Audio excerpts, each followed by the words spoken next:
All right, if you've been anywhere near the financial news over the last few years, you've definitely heard the acronym SPAC, right? It was absolutely everywhere for a while.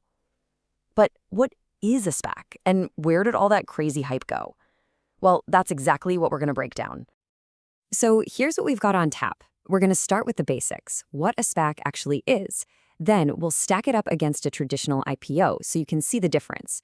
We'll get into why companies were flocking to them, cover that wild boom and bust cycle, and then look ahead to what some people are calling SPAC 2.0. Okay, let's get right into it. First things first, what exactly is a SPAC? Okay, so the full name is a special purpose acquisition company, but honestly, nobody calls it that. Think of it like this. It's a company with, well, no company. It has no products, no operations, nothing. Its one and only job is to raise a big pile of cash through an IPO and then go shopping for a real private company to buy and take public. That's exactly why you hear it called a blank check company. Investors are literally handing over a blank check saying, here's the money, go find us a winner. So how does this whole thing work from start to finish? It's pretty much a four-step journey. Step 1, you create the blank check company. Step 2, that shell company has its own IPO to raise all that capital.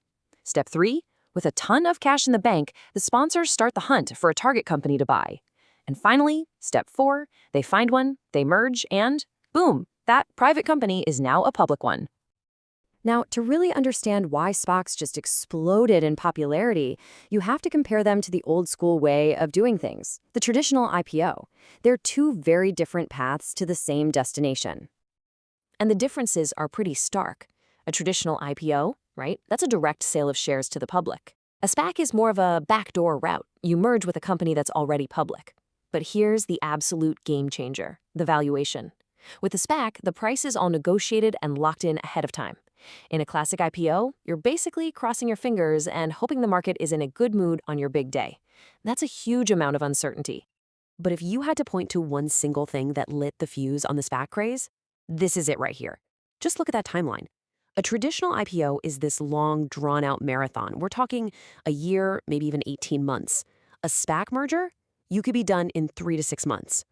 In the business world, that kind of speed is an incredible, almost unbelievable advantage. Which brings us to the big question, right? Why would a hot, up-and-coming private company go this route instead of the tried-and-true IPO? Well, it boils down to two incredibly seductive things, speed and certainty. Let's break down those advantages. First, as we just saw, is pure speed. You get access to public money way faster. Second is that price certainty. No sleepless nights worrying about a market dip right before your IPO. And third, you know the money is actually there. It's sitting in a trust account, guaranteed. When you put it all together, you can see why it was such a tempting offer for so many companies. But you know how these stories go, especially in finance. When something seems a little too good to be true, it usually is. The SPAC story is no exception.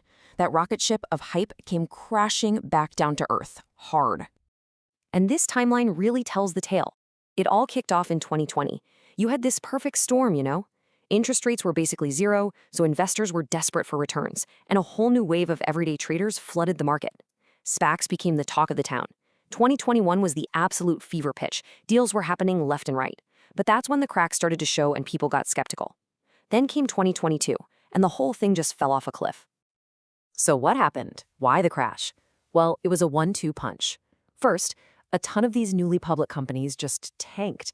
Their performance was awful, and investors lost a lot of money. And second, the whole system felt like the Wild West. There wasn't a lot of regulation, and the intense vetting you get with a normal IPO just wasn't there. But that's not the end of the story, because after the crash comes the cleanup. The market is now trying to pick up the pieces, learn from what went wrong, and build something better, a new, smarter model. And what are they calling it? SPAC 2.0.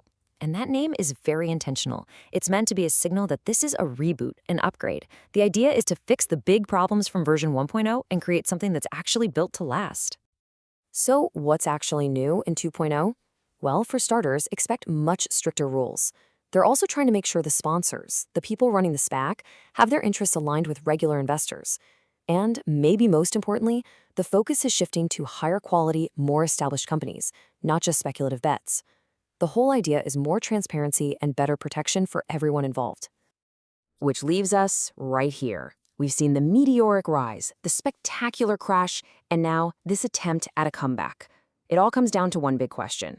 Is SPAC 2.0 truly a better, safer way for companies to go public and for people to invest? Or is it just the sequel, waiting for the next wave of hype to roll in? We'll have to wait and see.